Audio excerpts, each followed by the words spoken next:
Hey guys, what's going on? It is Ash here, coming at you today in Clash Royale. We're going to be playing the Jason deck again in today's episode. I recently shared the sad news that Jason has retired from the game, but his deck certainly lives on. You can see I'm on my free-to-play account, level 6 rares, level 9 commons, so nothing super impressive, although I am only in Arena 7. I want to get all the way to Legendary Arena, and maybe I'll do this as a reoccurring series, playing of the Jason deck on my free-to-play account. If that's something you guys would be interested in, let me know. So this is an interesting starting hand here. I'm going to go ahead and split the Barbarians as my opening play, and look at that, a Sparky right out the gate, guys. So a few days ago, I shared a Jason deck with you guys, just a very short episode, kind of like I said, sharing the news that Jason's no longer playing, but showing how the deck can still be successful. And a lot of you guys requested a longer video playing the Jason deck, so here you are, here you have it. I'm going to use my Giant on defense here in the left, but oh, I just barely took a hit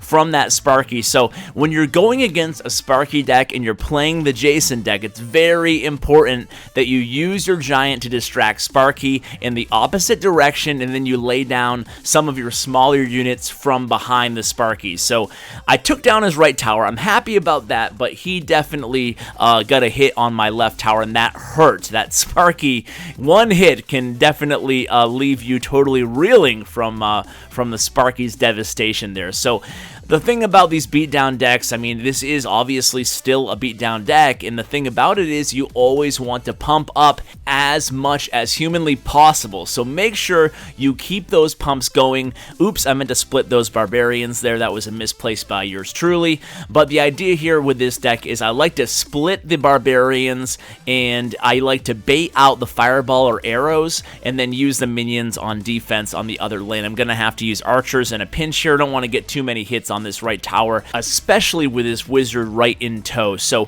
with the wizard, I'm going to do the same thing with Sparky. Basically, with the Jason deck, guys, you want to use your Giant defensively whenever possible. And how you can do that is, you can see I basically saved those Spear Goblins and the archers' lives, and they went on to kill that Bomber and the Mini P.E.K.K.A, and that was all from redirecting or basically about facing that wizard. So you can do the same thing that I did with Sparky with the wizard here. I'm going to go ahead and arrows just because I'm getting a lot of value just in case they play any kind of counter there.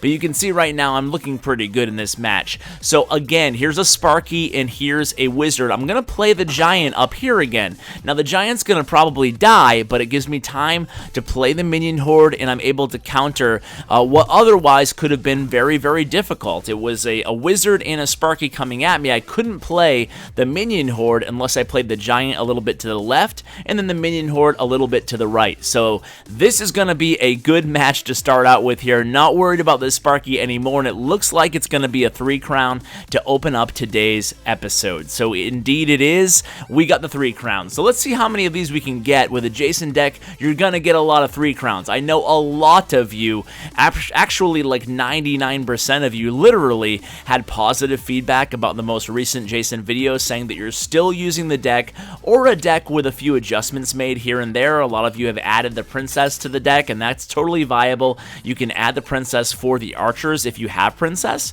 or you can even add Ice Wizard for the archers if you'd like to. Me, I still like the classic Jason deck personally, especially on my free-to-play account. So let's defend here. Now, placement is very critical in this deck, as it is with every deck, basically. You want to really make sure that you're not taking a lot of unnecessary damage to your tower, or that you're leaving your unit susceptible to a direct damage spell, so a poison or a fireball. If you clump your archers and your spear goblins too close together, you always want to make sure you space everything out properly with this deck, as with any deck. If you have those low hit point units like archers and spear goblins, and what else do I have? Well, I guess even barbarians, you just want to make sure that they're not too close clumped up, even if you're playing defense.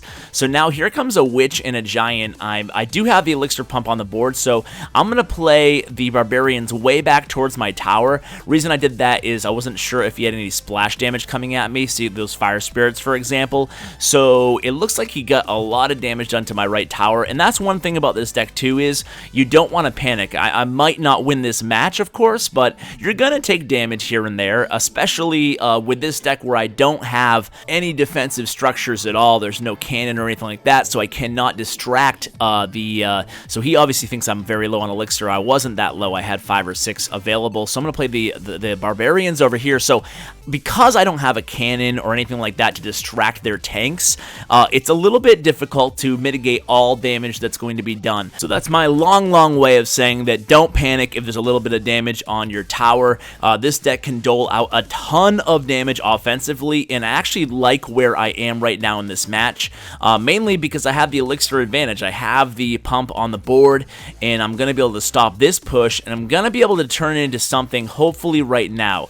So I'm playing a big line of troops behind this giant, and then I'm going to drop the Hog Rider. Now sometimes I might be using the Hog Rider in the opposite lane here, but I kind of had a sense that my opponent was low on elixir. He uses the log there. It's a pretty good log play, but I had already the Hog and the giant on the tower by that point, so I was able to take down that right tower. Kind of like I said, I did not panic there. Instead of playing my Hog Rider and being overly aggressive, I actually just played my elixir pumps. I built up that elixir advantage, and now I'm going to go ahead and take down his left tower, because it looks like, I was going to say he was going to take down my right tower. He just got very close, but I'm just going to play the giant right behind this little push here, and it looks like I'm really poised to get another 3 crown, maybe. There's probably not enough time left, but another few seconds, and I definitely would have 3 crowned this one as well. So that's kind of how it's done. Even though I took a lot of damage on my, opponent left the match. He was not a big fan. So even though I took a lot of damage on my right tower, I didn't panic. I kind of stayed the course, try to get those elixir pumps on the board. If you can get 2 elixir collectors on the board and your opponent has none, with this deck, you're looking really good. So another good starting hand here for me. I'm actually going to play a little bit of defense here. I normally would have dropped the elixir collector, but he started out with the minions on the bridge. So I'm going to play the elixir collector here, and now let's see what he does from here. So, there it is. It's the double prince deck. So I'm going to probably take a hit here by the prince. I do, but it's okay. I played the minion horde. I played the archers to try to distract the princes, but it's very difficult, at least for what I had in my hand, to totally stop that push. So as we try to get something going here in the right lane, I kind of want to hear back from you guys. A lot of you said that you're having success with the Jason deck. Let me just arrow these minion horde right quick. Come on. Okay, I should get at least a few hundred damage off this right tower. But a lot of you guys were saying that you had a lot of success with the deck, and a few of you kind of were like, hey Ash, I'm having a lot of success with the Jason deck still. In fact, I got to Legendary Arena or whatever, and I made a couple adjustments, but then you didn't tell me what the adjustments were, and I was curious. So let me know if you are playing this deck. Let me know, have you made any adjustments to the deck? Are you one of the lucky ones who has legendary cards? If so, what legendaries have you added to this deck? So I'm going to use my giant again to stop that prince there. You can see the charging prince didn't do too much damage to my giant, not even half his hit points, and now I'm going to play the Hog Rider in the left, and what I'm going to do is play the archers behind the giant. So the archers behind this giant here, even though the giant only has about a quarter hit points left at the time that he got to the tower, you can see I did a lot of damage to that right tower. Then I was able to go ahead and arrow the minion, and that was great. So now I'm just going to pump up right now. He has no elixir. I feel good about this match. Let's go ahead and protect a pump here. That was a misplay on my part. I probably should have played the Spirit Goblins up top, not on the Miner, but he actually zapped my King Tower, so that's probably going to be game, set, match for me. You can see how I used that Hog Rider in a pinch there just to distract those minions away from my tower. Now I'm going to go ahead and play a Giant in the left. I'm going to use that Archer and kind of parlay it with a Minion Horde here since he just uses Fireball. I'm going to arrow his Minion Horde, and that should be left tower down as well. I'm going to play Spirit Goblins in the right, and the right tower is going to be down. So now everything just took a really good turn for yours truly, and we're going to go ahead and go super aggressive against his King Tower, and it looks like this should be a 3 crowns. So we're 2 out of 3 on 3 crowns here, and I'm feeling pretty good about the Jason deck so far. Now let me just be honest with you guys. I'm a little bit low in cups for my skill level on my free-to-play account here because honestly I haven't played the account in a couple weeks. So you know how the inflation of cups goes. Like it used to be that 4,000. Oh, right out the gate here, playing a Prince against me this next match. That was an interesting start there, just playing a Prince and nothing else. So, I want to play the Elixir Pump, but instead I'm going to try to get something going offensively here. Playing a Witch against my Barbarians, and I'm going to go ahead and Arrow. Get rid of those skeletons, do a little bit more damage to the Tower, the Witch, and the Ice Wizard. We're able to take down the Ice Wizard. So, again, a pretty good start here on this match. I can't complain about this. I'm going to play Minion Horde right now. Go take down the Mini P.E.K.K.A. and should take down the Witch. So we do, and that was a good value for 5 elixir. That's what I call a value trade. 5 elixir Minion Horde versus 9 elixir in the Mini P.E.K.K.A. and the 5 elixir Witch. So I want to play this elixir pump, but I guess I'm not going to here. Now he has a giant skeleton coming at me solo again. I'm just going to keep the giant skeleton way far away from my towers. Played those archers a little bit too close to the right there, but either way, it's going to work out. The giant skeleton is going to be deado, and then I'm going to go ahead and drop the elixir collector, the pump, excuse me, and then we'll do the barbarians. It seems like it's deja vu here. Another Prince solo at me in the right lane. I don't know why he keeps sending these solo units, and now is a Sparky. So I'm going to play the Minion Horde right off the bat here. I know he has Fireball, I think, or was that the last guy? I don't know. I'm not paying attention here. So Sparky down, that's all I really care about at this point, and we'll go ahead and reload. We do have the pump on the board. So I kind of wanted to talk to you guys. By the way, after this, I'm going to go ahead and hop into a grand challenge or a classic challenge. Depends. I didn't even notice how many gems I had on this account. I don't think I have much, so it might just be a classic challenge, but I do want to switch things up and give some tournament level cards, and we'll see if we can continue the win streak. I feel pretty confident in this match, not to get too far ahead of myself, but I'm going to play the Minion Horde. I guess he doesn't have Fireball. I guess that was the last guy. This should be Tower Down here on the right. The Minion Horde, yes, it is. Tower Down. So I wanted to talk to you guys a little bit. If I remember, hopefully I do, I'm going to go ahead and include some screenshots on the screen here. Let me just defend over here. You can see separation on my defensive units. Spirit Goblins on one side, Archers on the other side. So we're going to go ahead and play the Giant here on the opponent's end. This is actually perfect that he has Sparky down, because Sparky's not going to fire, not going to hit my Barbarians and any of my DPS units. Instead, he's going to target the Giant, and I'm going to take down this left tower as well. So what I wanted to talk to you guys about was, some of you may follow me on Twitter for my daily tournaments. I probably mentioned them about every single Clash Royale video I've done so far, so I'll spare you the repetition there. And instead, I kind of want to mention that I did post a screenshot the other day of where you guys, my viewers, all come from. So let me get right back to you. Let me buy some gems. I'll come right back. Alright guys, I am back. I bought $1 of gems because it is my free-to-play account. So we're going to go Classic Challenge. It's probably going to be easy, but hey, hopefully we won't screw up, and maybe we will play some pretty solid opponents. So I am only level 8. Going against level 9s, probably it's going to be all level 9s, I assume, I guess. So we'll have a little bit of a disadvantage, and hopefully that will kind of mitigate the skill gap, maybe. Or maybe I'm speaking too soon, and I'll go 0 in 3 or 4 or 5, or however many matches I play. But on the screen right now, hopefully, let me just jot down to remember to come back and show you. Okay, 13, 14. Okay, so on the screen right now, you can see my demographics, where you guys are all from. And I have to say that I have one of the most eclectic, like I said, a very broad range of viewers. You guys are from the entire world, and I want to thank you so much for being a part of my channel and hanging out with me every single day, or maybe just this one video, who knows. But either way, thank you for at least listening to me right now. And this is the top like 30 or so that I'm going to be showing you guys. 30 countries that watch me in terms of view time. So I want to know where your country ranks on this list here. Are you from the United States? They have about 1/3 of my viewers are from the United States. Everywhere else is international. I'm very, very proud to have a 60+% international audience. So while I say that, I took down the left tower there. So this match really going well. You can see, again, being very patient here. I'm trying to be at least. least. You know, one of my goals that I tell myself every match is before I try to execute one of these big pushes, I try to get 2 elixir collectors on the board. So I'll either play defense or I'll try to get 2 collectors on the map, or it will be the last minute. The last minute, kind of all bets are off. I'm going to put this elixir collector right over here, try to add a little bit extra layer of protection for my left tower because I don't have too much damage done to his right tower. And interestingly enough, he's actually coming at me in the right lane underneath a minion horde. Don't know why he was doing that there, but okay, so now he's coming at me with the miner. I'm going to leave the miner and just go super aggressive against the right tower here. I feel pretty good about this match. Normally, I wouldn't do a tower sacrifice like this unless I was really super confident I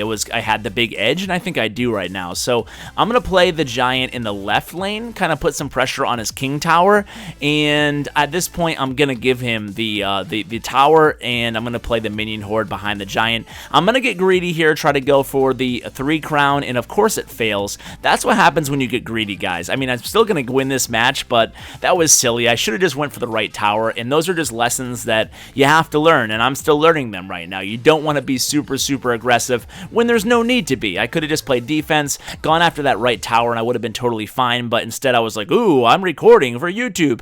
I'm going to try to go for a 3 crown again. Everybody will love me. Okay, I'm just joking, kind of, but yeah, anyway, my giant will take down this right tower. I'm going to arrow just to be sure, but it should be fine, and there it is. So it wasn't pretty at all, but we got another victory. So we have 1 win, and let's go ahead and play maybe like 2 more matches, maybe 3, we'll see.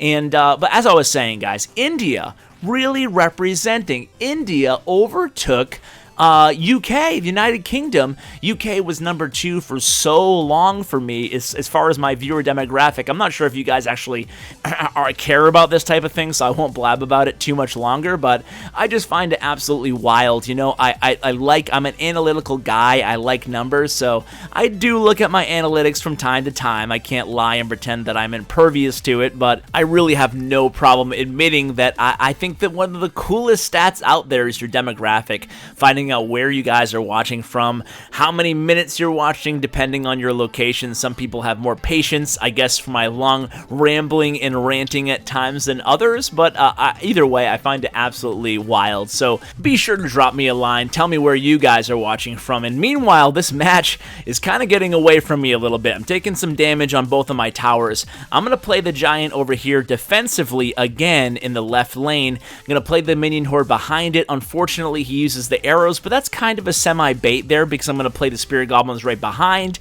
and I might be able to take this tower down here. I think I will, actually, because 1 giant, even at half health, with spirit goblins behind him, they're definitely going to take down a tower, even with the witch, firing away at him. So now let's go ahead and put another elixir collector on the board. I'm going to go ahead and play barbarians, and I should be able to defend just fine here on the left. And that was it, man. You know, like, I took a lot of damage again on both of my towers. It wasn't a perfect victory. Well, I'm speaking a little bit too early to call it a victory, but it wasn't a perfect beginning to this match is a better way to put it. But you know, it still worked out in the end. And again, now I can play the giant on the opponent's side of the map. It's very, very difficult to counter the giant when they don't have a defensive structure and I already have a tower down. That way I can play my giant on the other side of the map. He's guaranteed to get a few hits at least onto that tower. Very, very short beeline right to the tower. So I feel very, very good, obviously, about this match here. He's starting his giant way, way back behind his king tower,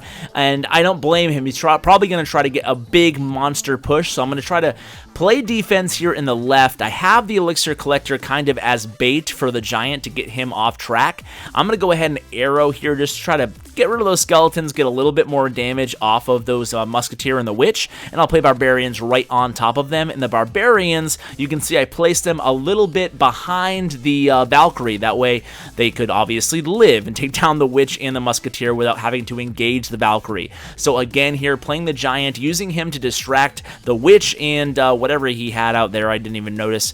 And then we'll start loading up the DPS units behind again. Maybe get a 3 crown here, maybe not. Might not be enough time again. I'm going to play the minion horde right now. 5, 4, 3, 2, whoa, so close, darn. But either way, it's a win, so who's going to complain? And plus, they don't even count as 3 crowns when you get a 3 crown in challenges on your profile, so I guess, what do I even care?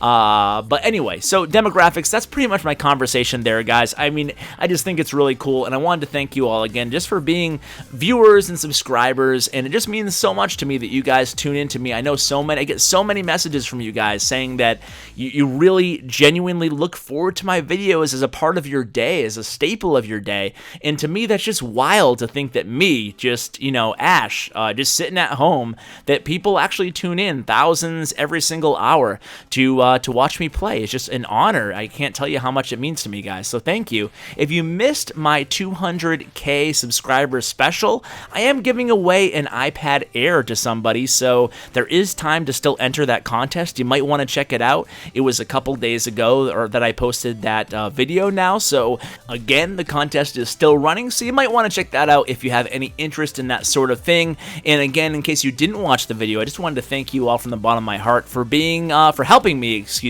reach 200,000 subscribers. And whether you're new to the channel or you've been here for years, it means a lot to me. So thank you, guys. Now back to the freaking match, Ash. Come on, enough rambling on and on and on.